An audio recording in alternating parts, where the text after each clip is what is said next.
Into a 1 liter round bottom flask was added 205.8 grams of sodium bromide.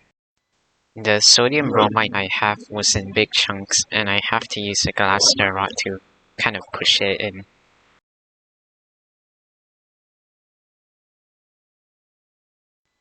Once this is done, all of the sodium bromide should be in the flask.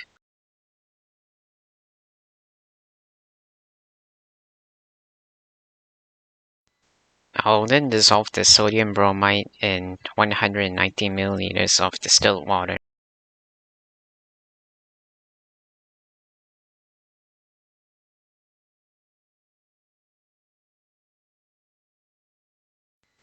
I'll then place a 100 milliliter addition funnel on the 1 liter flask. All of the joints were also sealed with some concentrated sulfuric acid. Hydrobromic acid might just rip apart normal grease.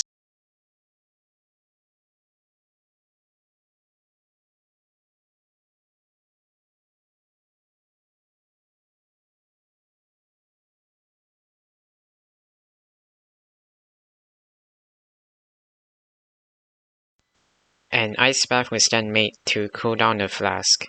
The reaction is exothermic and we don't really want any hydrogen bromide vapors to escape.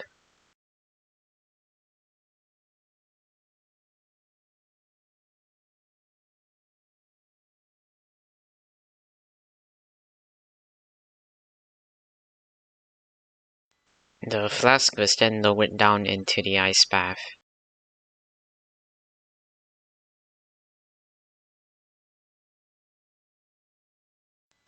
I'll then add about 55.5 milliliters of concentrated sulfuric acid. This was about 1 mole of sulfuric acid when I'm supposed to use 2 moles of sulfuric acid. When I was doing this experiment, I didn't know how to calculate, so I just followed a video. The video used about 2 moles of sodium bromide, but only 1 mole of sulfuric acid. I don't exactly know why, maybe it's just a calculation error.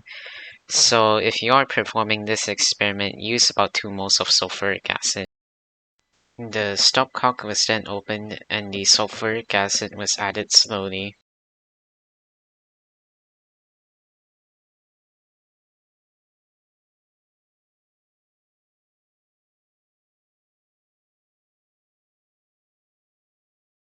As the sulfuric acid gets in contact with the sodium bromide, it reacts to produce this white vapor of hydrogen bromide and also sodium sulfate.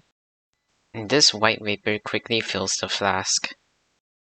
Hydrogen bromide is quite dense and it all stays in the flask. Once all of the sulfuric acid is added, I remove the addition funnel.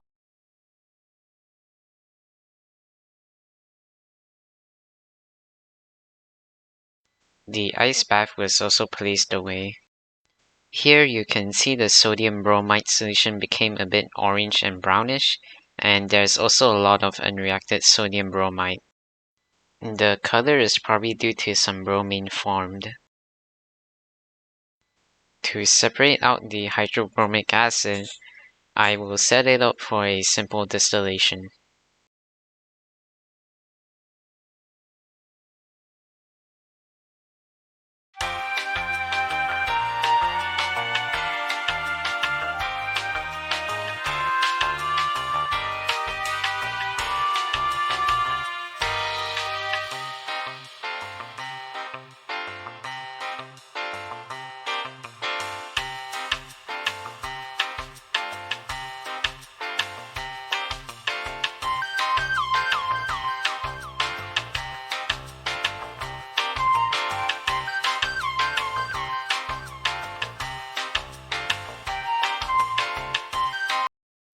I don't really know why, but the hydrobromic acid really boils vigorously. It almost popped out a stopper a few times, which really scared me. Once the thermometer displays a temperature reading of around 124 degrees Celsius, I swap out the beaker for a 500 milliliter round bottom flask.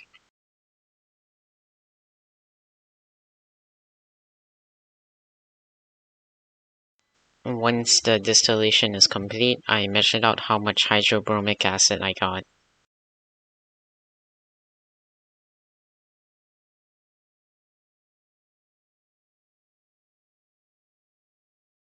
The yield came to be about 215.5 grams of azeotropic hydrobromic acid.